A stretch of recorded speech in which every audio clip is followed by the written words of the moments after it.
Imagine waking up one morning and realizing you've been dead for years. Not physically, but in every way that truly matters.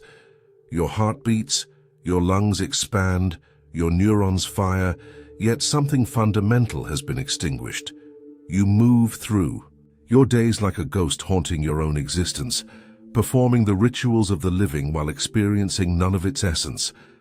The terrifying truth? Most people never notice they've crossed this invisible threshold between being alive and merely surviving. Picture this.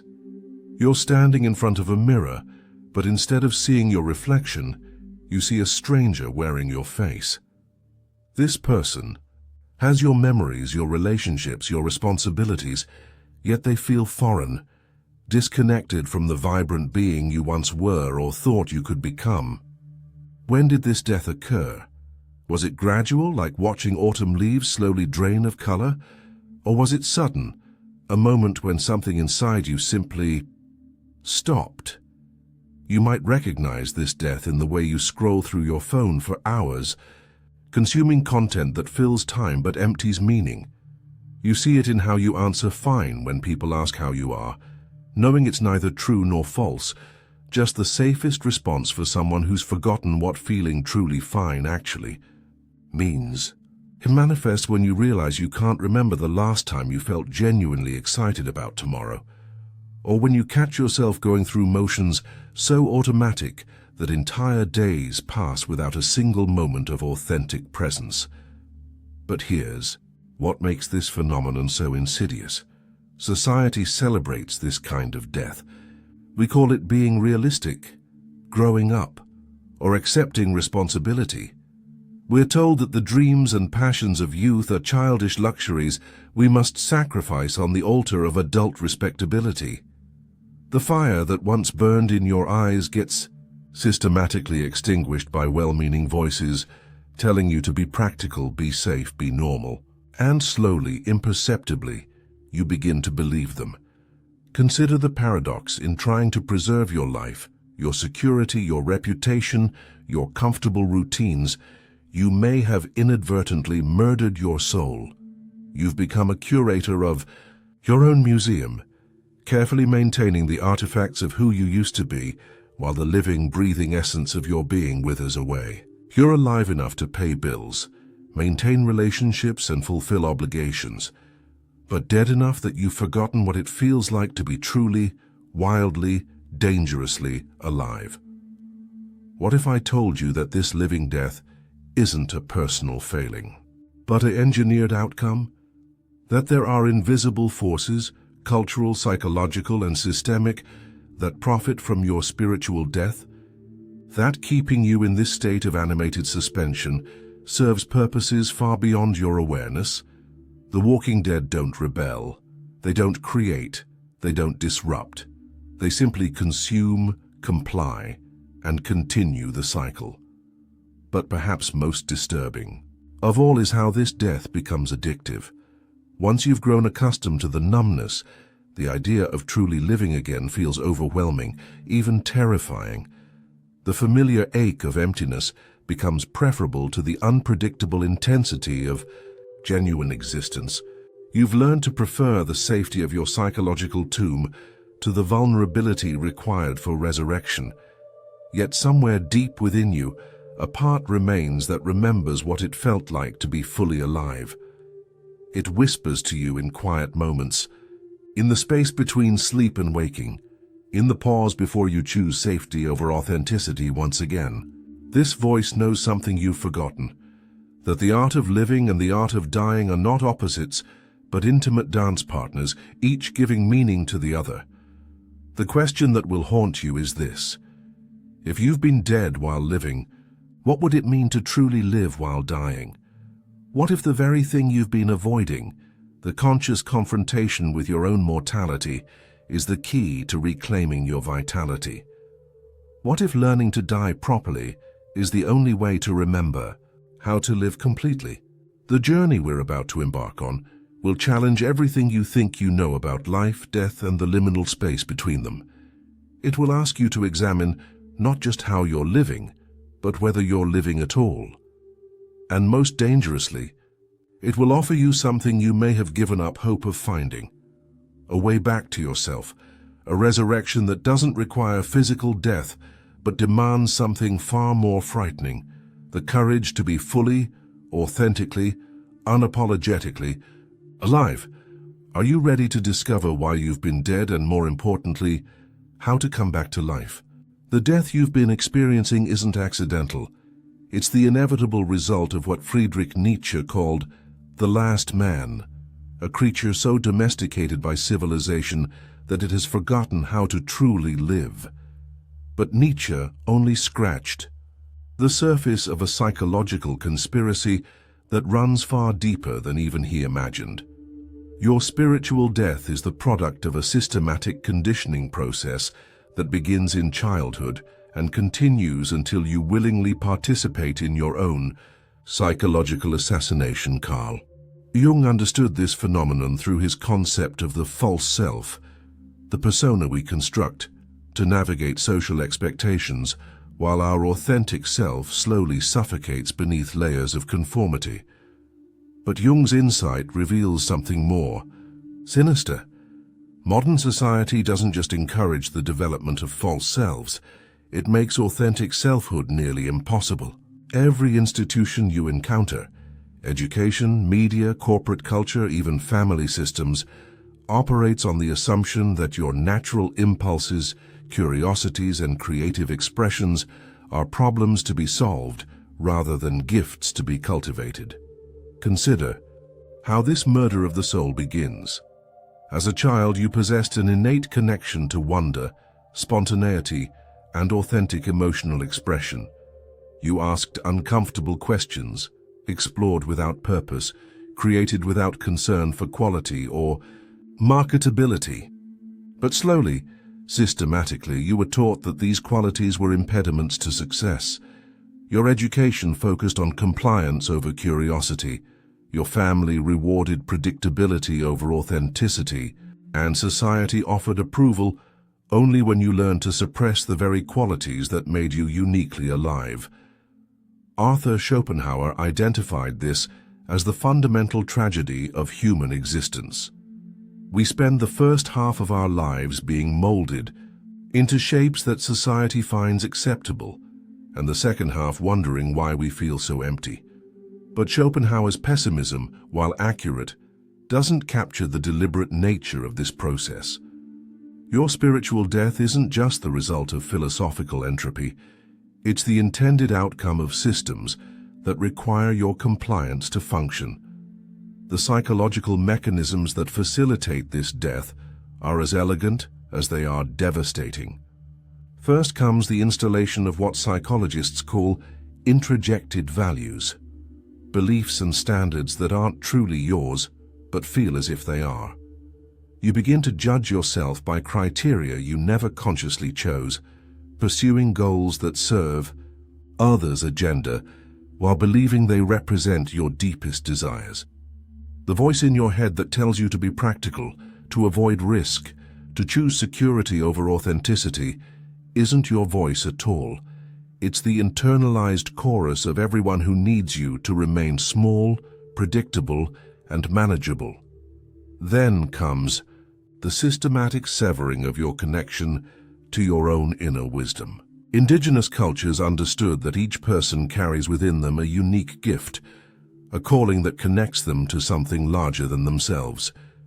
But modern civilization treats this inner knowing as a luxury, even a liability.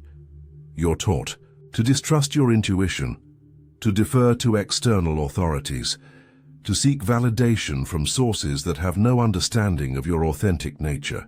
Gradually, you lose the ability to distinguish between what you genuinely want and what you've been programmed to want. Viktor Frankl, writing from the depths of concentration camps, observed that humans can endure almost any suffering if they can find meaning in it.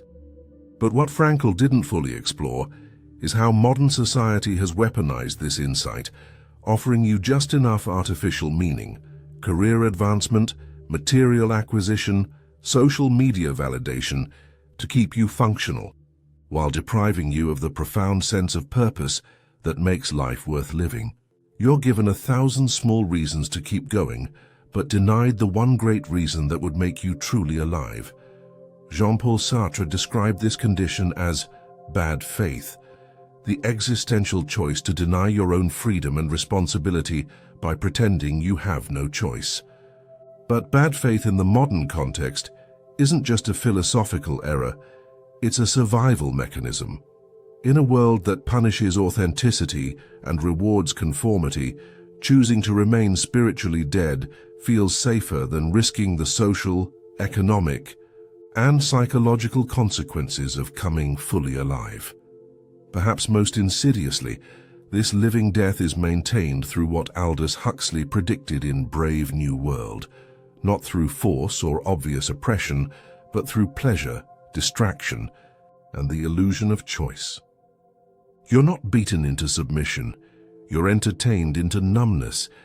Your attention is fractured by infinite options that offer stimulation without satisfaction, connection without intimacy, information without wisdom. You remain busy enough to feel productive but empty enough to stay hungry for the next distraction. The neurochemical dimension of this death is equally devastating. Your brain, designed for meaning-making and deep engagement, becomes addicted to the quick dopamine hits of social media likes, shopping purchases, and mindless entertainment. But these artificial rewards create a tolerance effect. You need more and more stimulation to feel less and less satisfaction. Your capacity for sustained attention, deep reflection, and genuine joy atrophies like an unused muscle. What emerges from this analysis is a disturbing truth. Your spiritual death serves powerful interests. Dead souls make ideal consumers, always. Searching but never finding, always hungry but never satisfied. They make compliant employees predictable voters and manageable citizens. A population of the spiritually dead doesn't rebel against systems that exploit them. They're too numb to notice and too tired to care. But understanding the architecture of your imprisonment is the first step toward escape. The very forces that have engineered your spiritual death have also revealed their methods, and knowledge of their techniques becomes the foundation for your resurrection. The question is no longer whether you've been systematically deadened, but whether you have the courage to confront what that means and what it will cost to come back to life.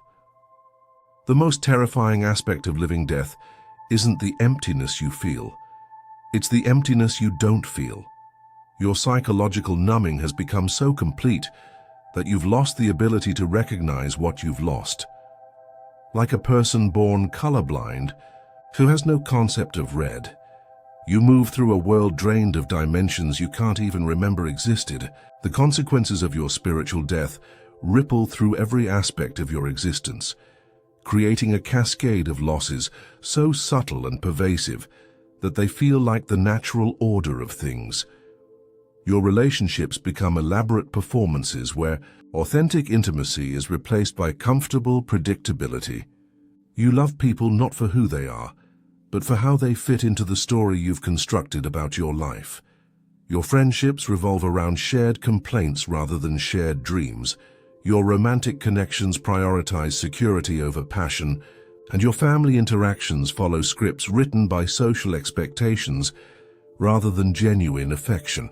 You're surrounded by people but profoundly alone, connected to others through roles and functions rather than soul-to-soul recognition. The neurological consequences are equally devastating but entirely invisible. Your brain, designed for curiosity and growth, begins to prune the neural pathways associated with wonder, creativity, and deep engagement. The default mode network, the brain's background processing system, becomes dominated by rumination, anxiety, and self-referential thinking. You lose the capacity for what psychologists call flow states, those moments of complete absorption where time disappears and you feel fully alive.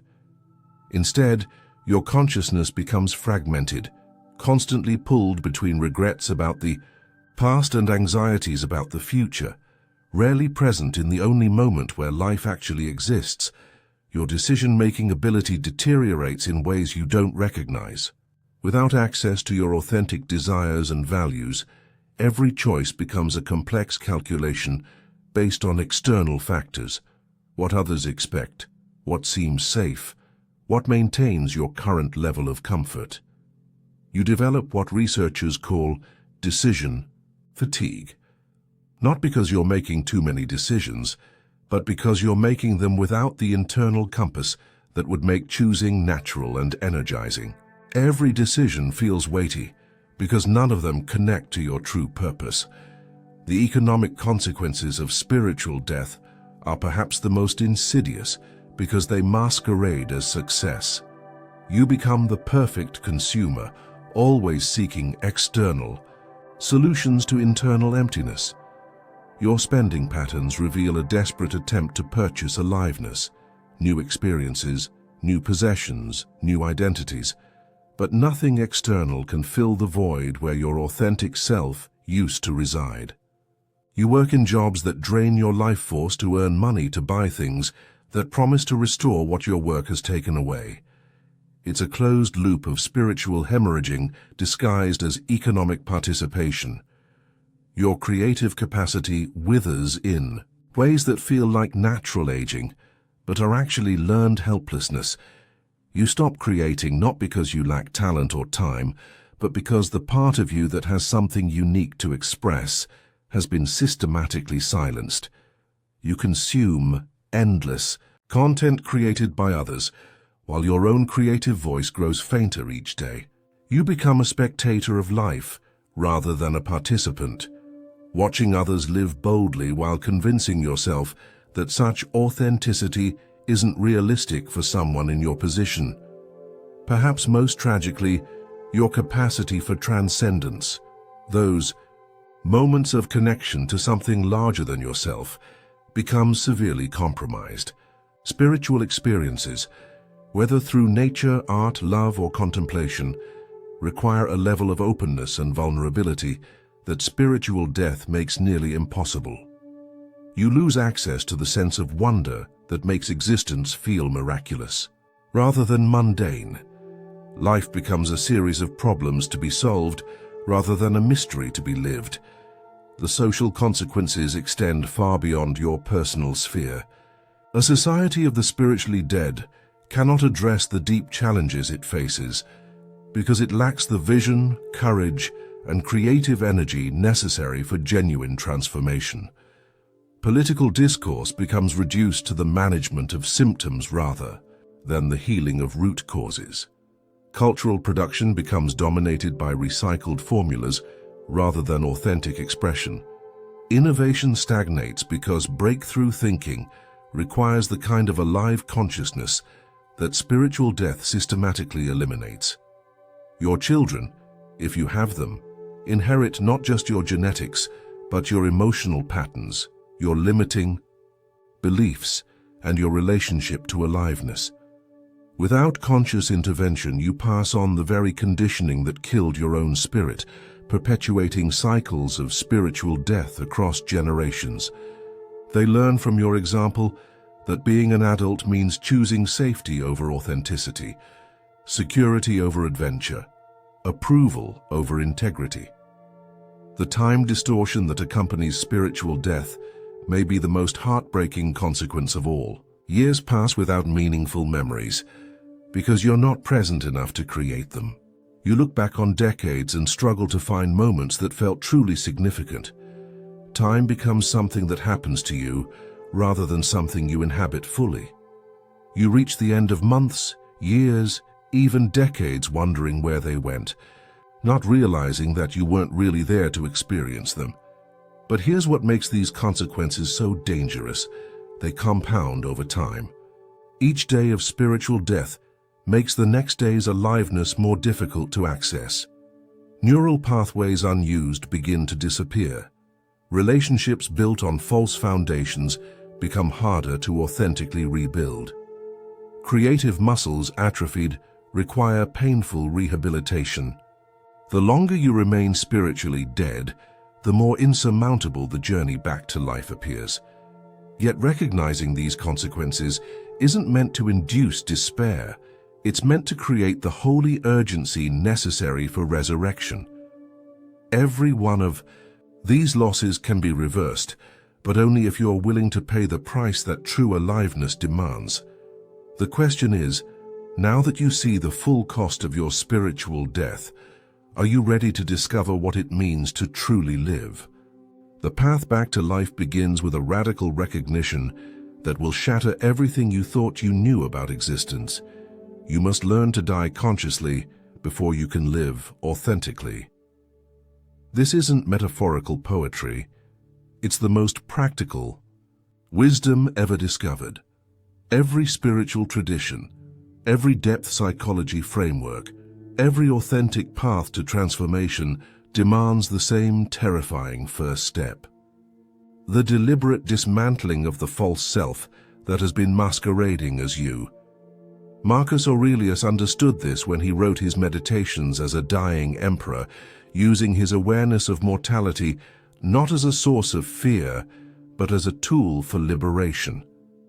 He practiced what philosophers call memento mori, the daily remembrance of death. Not to become morbid, but to become alive. When you truly internalize that your time is finite, that this moment is all you actually possess, that the person you're pretending to be will die along with your body, something profound shifts. The petty concerns, social expectations, and manufactured obligations that have been draining your life force suddenly reveal themselves as the illusions they've always been. But conscious dying goes deeper than intellectual acknowledgement of mortality. It requires what mystics call ego death, the willingness to let the constructed identity you've been defending dissolve completely. This false self, built from others' expectations, cultural programming, and unconscious reactions to childhood, wounds must be allowed to die. And here's the terrifying truth. This death feels real because in a very real sense it is. The person you've been pretending to be will cease to exist, and there's no guarantee of what will emerge from that dissolution. History's most alive individuals understood this principle intimately. Siddhartha Gautama abandoned his palace and his identity as a prince to discover what lay beneath the roles he'd been assigned. Jesus retreated to the wilderness to confront his deepest fears and temptations before emerging with a revolutionary message. Carl Jung deliberately entered what he called his confrontation with the unconscious, a period of psychological dissolution that nearly destroyed him, but ultimately revealed the depths of human potential. The practical mechanics of this conscious dying begin with what might seem like a simple exercise, but is actually one of the most challenging practices imaginable: telling the truth. Not the socially acceptable truth, not the truth that maintains your image, not the truth that protects others' feelings, but the raw, unfiltered truth about what you actually think, feel, want, and experience. This truth-telling must begin with yourself, acknowledging the dreams you've abandoned, the resentments you've been harboring, the ways you've been betraying your own values for comfort or approval. But telling the truth is just the beginning. True liberation requires what Nietzsche called the revaluation of all values, the conscious examination and potential rejection of every belief, goal, and priority that you inherited rather than consciously chose. This process is terrifying because it reveals how little of what you call your life is actually yours. Your career, your relationships, your lifestyle, even your personality traits, how many of these emerged from authentic choice versus unconscious conditioning? The rebellion against spiritual death demands that you reclaim your relationship with risk, uncertainty, and creative destruction. The alive person understands that security is largely illusion, and that the attempt to eliminate all risk from life eliminates life itself. You must learn to dance with chaos, to find stability not in external circumstances, but in your capacity to respond authentically to whatever arises. This means making decisions based on what calls to your soul rather than what appears safest for your ego. Perhaps most revolutionarily, breaking free requires that you stop seeking validation from sources outside yourself. The spiritually dead person is constantly looking for external confirmation that they're okay, they're valuable, they're making the right choices. But the alive person has developed what psychologists call an internal locus of evaluation, the ability to determine worth, meaning and direction from within. This doesn't mean becoming selfish or antisocial. It means becoming so connected to your authentic values that your actions naturally serve both your highest good and the highest good of all.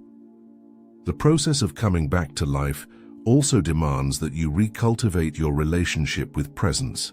Spiritual death is largely a disease of time displacement, living in past regrets or future anxieties, while missing the only moment where life actually exists. Coming alive requires developing what mindfulness teachers call beginner's mind, the ability to encounter each moment, each person, each experience as if for the first time. This isn't about positive thinking or forced enthusiasm. It's about removing the filters of expectation and assumption that prevent you from experiencing reality directly. You must also reconnect with your body, which has been serving as the ignored messenger of your soul. Your physical sensations, your energy levels, your gut instincts, these aren't obstacles to transcend, but allies to embrace. The body knows things the conditioned mind cannot access. It knows when you're in alignment with your authentic path and when you're betraying yourself. Learning to listen to and trust these somatic signals becomes essential for navigating life from aliveness rather than programming. Finally, the rebellion requires that you embrace what Joseph Campbell called following your bliss, not the shallow happiness of momentary pleasure, but the deep satisfaction of alignment with your unique purpose. This doesn't mean quitting your job tomorrow or abandoning your responsibilities, but it does mean gradually, systematically, courageously reshaping your life around what genuinely calls to you, rather than what you think you should want. The path is not easy, and it's not safe. Coming back to life means accepting that you might lose people, opportunities, and securities that your false self has been clinging to. But here's what makes the risk worthwhile.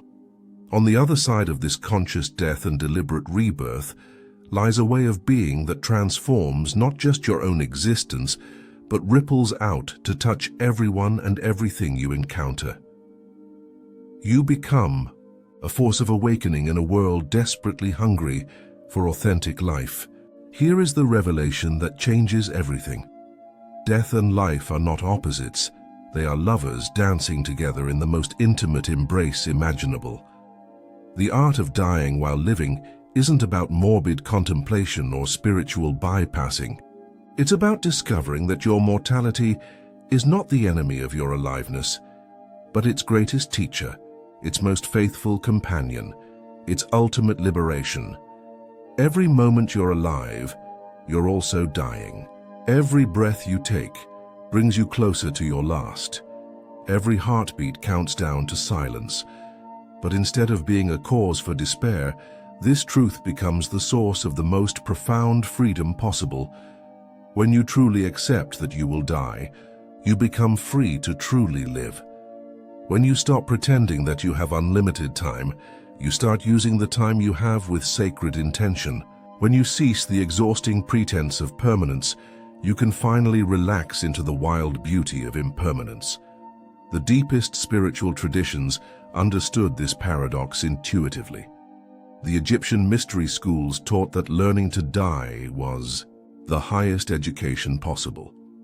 Tibetan Buddhism developed elaborate practices around conscious dying, recognizing that how you meet death determines not just the quality of your dying, but the quality of your living. The ancient Greeks spoke of practicing death as the philosopher's primary work. They knew something that modern civilization has forgotten, that avoiding death is not just impossible, it's the very thing that kills your capacity for authentic existence. But here's the revelation that transcends even these ancient wisdoms. You don't have to wait until your physical death to experience the liberation that conscious dying provides. You can die and be reborn in each moment.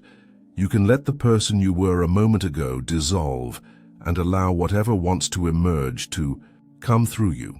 You can practice the ultimate letting go, the release of control, identity, and agenda, while your heart still beats and your lungs still draw breath. This moment-to-moment dying is what mystics call living in the eternal now. When you're not carrying the weight of who you were yesterday, or the anxiety of who you might become tomorrow, when you're not defending an identity that you now recognize as fluid and temporary, you discover something astonishing. You are far more vast, creative, and powerful than any fixed self could ever be. You are not a noun, a static thing with defined characteristics, but a verb, a process, a continuously unfolding expression of life itself. The ultimate irony is that once you stop trying to preserve your life, you gain access to life with a capital L, the underlying intelligence, creativity, and love that animates all existence. You discover that what you thought was you was actually a small eddy in an infinite ocean, and that by learning to dissolve back into that ocean consciously, you don't lose yourself. You find your true self, which was never separate from the whole to begin with.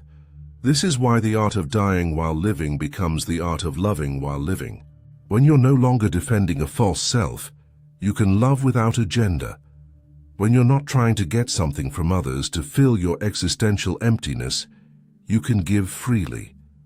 When you're not afraid of losing what you never really possessed, you can be generous with your attention, your presence, your authentic care.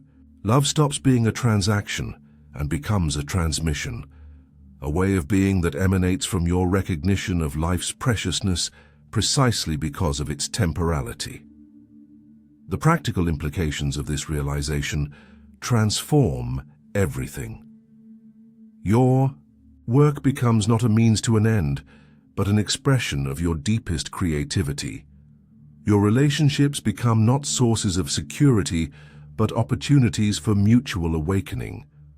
Your challenges become not problems to be solved, but invitations to discover capacities you didn't know you possessed. Your entire life becomes an improvisation, a jazz performance where you're learning the song as you sing it, trusting the music to emerge through you rather than trying to control every note.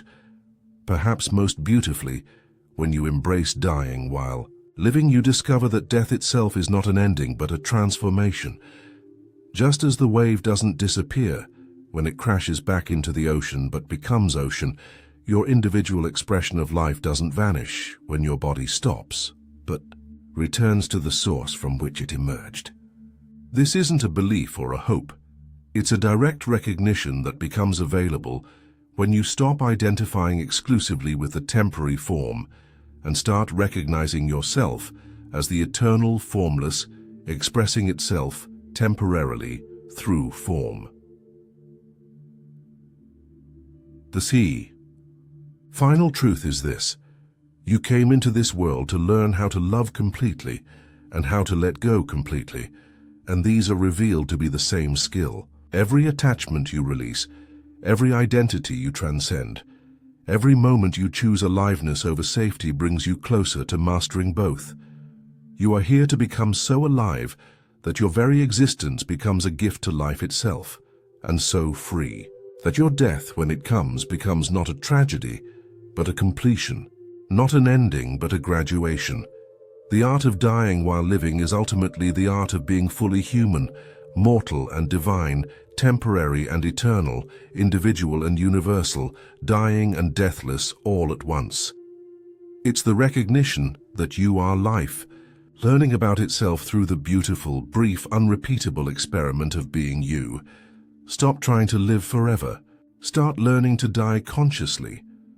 In that paradox lies the secret to a life so full, so authentic, so vibrantly alive, that death itself becomes not an enemy to be feared, but a friend to be welcomed.